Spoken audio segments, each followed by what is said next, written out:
ప్రభువునందు ప్రియులైన వారికి శుభాలు తెలియజేస్తా ఉన్నాను. నేటి దిన వాక్యముగా మార్కు సువార్త 2వ అధ్యాయము 13 నుండి 17 వచనాలు గమనించుకుందాము.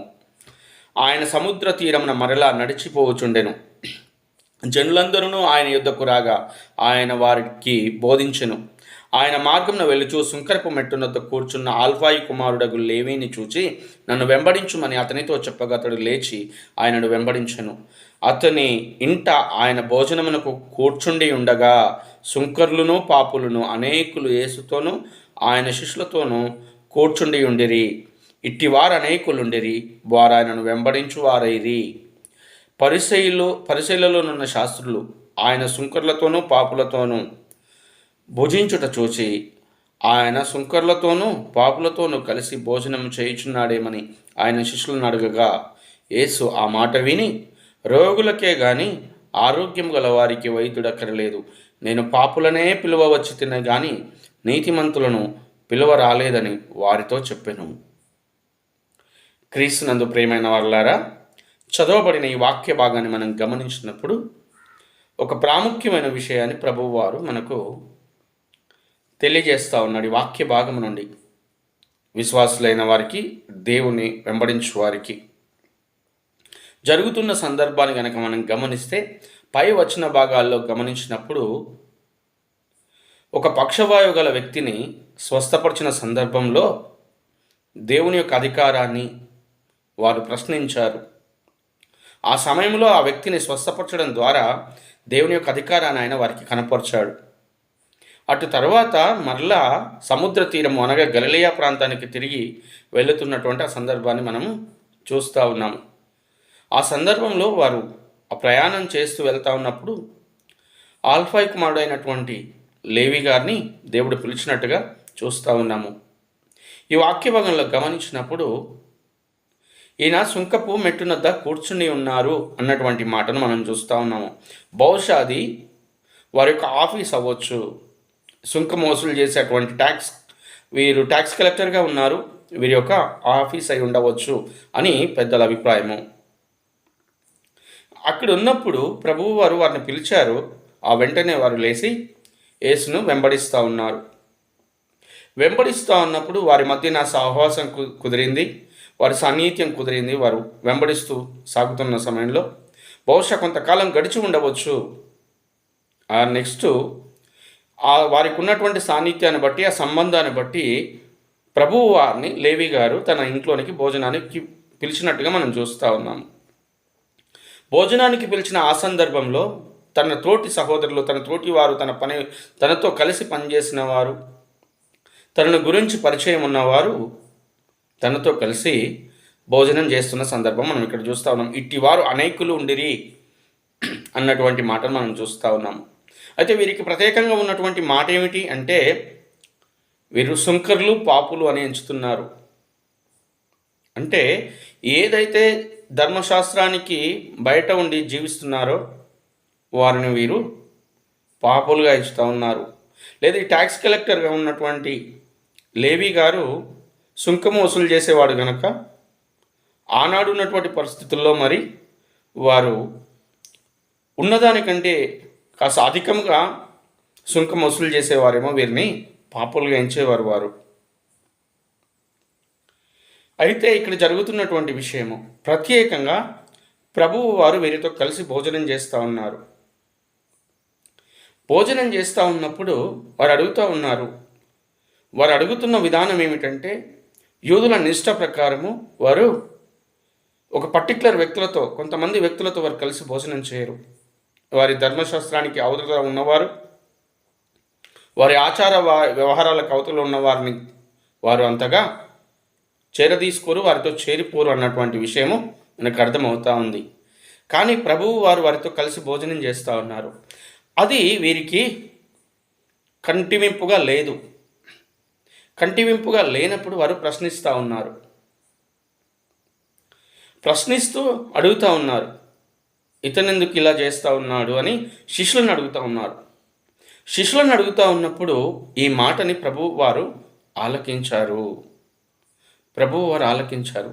ఆలకించిన తర్వాత ప్రభువు వారు ఇస్తున్నటువంటి రెస్పాన్స్ మనం గమనిస్తే, ఆ విషయంలో ఎలా చెప్తా ఉన్నారు 17వ వచనంలో దేవుడు అంటే, యేసు ఆ మాట విని, రోగులకే కానీ ఆరోగ్యము గల వారికి వైద్యుడు అక్కరలేదు, నేను పాపులనే పిలువవచ్చుని కానీ నీతిమంతులను పిలువ రాలేదని వారితో చెప్పాను. ఏమంటా ఉన్నాడు ఇక్కడ ప్రభువారు అంటే, రోగులనే పిలువవచ్చు తిని, వైద్యుడు రోగులకే అవసరము, నీతిమంతులకు అవసరం లేదు, నేను రోగులనే పిలువవచ్చు తిని అంటా ఉన్నాడు. ఎవరు రోగులు? ఏమిటి ప్రభువారి ఉద్దేశము అంటే, మనం ఒక్కసారి కనుక రోమాపత్రిక కనుక వెళ్తే, రోమాపత్రికలో రాయబడినటువంటి మాట 3వ అధ్యాయంలో, 3వ అధ్యాయం 10వ వచనం కావచ్చు, 3వ అధ్యాయం 23వ వచనం కావచ్చు, ఈ యొక్క వచనాల్లో గమనించినప్పుడు, ఏ భేదమును లేదు, అందరూ పాపం చేసి దేవుడు అనుగ్రహించు మహిమను పొందలేకపోతున్నారు అన్నటువంటి మాటను మనం చూస్తూ ఉన్నాము. అంటే దేవునికి విరుద్ధంగా అందరూ ఉన్నారు, సర్వ సమాజము దేవునికి విరుద్ధంగా ఉంది. ఇది పితరులైనటువంటి మొదటి మానవులైనటువంటి ఆదాము గారు, అవ్వమ్మ గారి యొక్క వారి నుండి వచ్చినటువంటి మానవునికి ఉన్నటువంటి స్వభావం అది. అట్లా ఉన్నటువంటి ఆ స్వభావాన్ని తొలగించడానికి, వాటి నుండి విడుదల కలగజేయడానికి, మానవునికి దేవునికి ఏదైతే సంబంధము విడిపోయిందో లేదా ఆ సంబంధము వారు కలిగి లేరో, ఆ సంబంధాన్ని కలపడానికి దేవుడు వచ్చి ఉన్నాడు. ఈ రీతిన స్వభావ సిద్ధంగా ప్రతి ఒక్కరూ పాపులుగానే ఎంచబడుతూ ఉన్నారు. కానీ ఇక్కడ పర్టికులర్గా గమనిస్తూ ఉన్నప్పుడు వీరికి దేవుడు వేస్తున్నటువంటి వ్యంగ్యాస్త్రం ఏమిటంటే, మీకు మీరుగా మేము నీతిమంతులం అనుకుంటున్నారు, కానీ ఎవరైతే నాకు అర్హత లేదు, నేను పాపిని, నా జీవన విధానము లేదా నా స్వభావం అనేది పాపపు స్వభావం అని ఎవరైతే గుర్తించి దేవుని దరి చేరుతారో వారు విడుదల పొందుతారు. వారినే పిలవవచ్చు తిని, వారినే నేను దృష్టిస్తూ ఉన్నాను అన్నటువంటి ఉద్దేశంను ప్రభువు వారు ఇక్కడ తెలియజేస్తూ ఉన్నారు. అంటే వీరికి దేవునికి అంగీకరించే హృదయము లేదు. మీరు అంగీకరించలేకపోతూ ఉన్నారు. మిమ్మల్ని గురించి నాకు అంతగా చింత లేదు, ఎందుకంటే మీరు వినట్లేరు. కానీ నా యొద్దకు వచ్చిన వారిని చేరదీసుకోవాల్సినటువంటి అవసరత నాకుంది. వారితో నేను కలిసిపోవాలి. ఇక్కడ మనం ఒకసారి గమనించినప్పుడు దేవుడు లోకమును ఎంతో ప్రేమించును అన్నటువంటి మాట మనకు అర్థమవుతోంది. యోహాను సువార్త 3:16 మనం గమనిస్తే, దేవుడు లోకమును ఎంతో ప్రేమించను, కాగా తన అద్వితీయ కుమారునిగా పుట్టిన వాని యందు విశ్వాసం ఉంచు ప్రతి వాడు నశింపక నిత్య జీవం పొందినట్లు ఆయనను అనుగ్రహించాను. ప్రతి ఒక్కరూ నిత్య జీవంలోనికి రావాలని, ప్రతి ఒక్కరూ రక్షింపబడాలనేది దేవుని ఉద్దేశము. దేవాది దేవుడు దేవుని కుమారుణ్ణి, ఆత్మస్వరూపి అయినటువంటి దేవుడు, త్రియేకత్వంలో కలిసి ఉన్నటువంటి దేవుడు మానవుని కోసం మానవ రూపాన్ని లోకానికి వచ్చాడు. కానీ ఇక్కడ మనం జాగ్రత్తగా గమనిస్తే, అంగీకరించిన వారికి ఆ భాగ్యము, చేరి వచ్చిన వారికి ఆ భాగ్యము, ఇంట్లో చేర్చుకున్న వారికి, హృదయంలో చేర్చుకున్న వారికి ఆ భాగ్యము.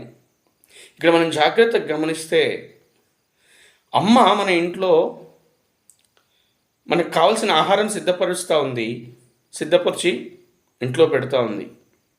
అప్పుడు మనకు ఆకలేసి వెళ్ళి మనం అమ్మని అడిగినప్పుడు మనకు అమ్మ పెడుతుంది. లేదు, అమ్మ వండి పెట్టింది, ఆకలేసింది, తినాలనేటువంటి ఆసక్తి మనకు ఉండాలి. అప్పుడు మనమైనా పెట్టుకొని తినవచ్చు. అంటే ఇక్కడ మనం గమనిస్తే, మనకు అర్థమైతే, మనం అర్థం చేసుకుంటే, మన స్థితిని మనం గమనించుకుంటే మనం దేవుని దగ్గరికి చేరవచ్చు.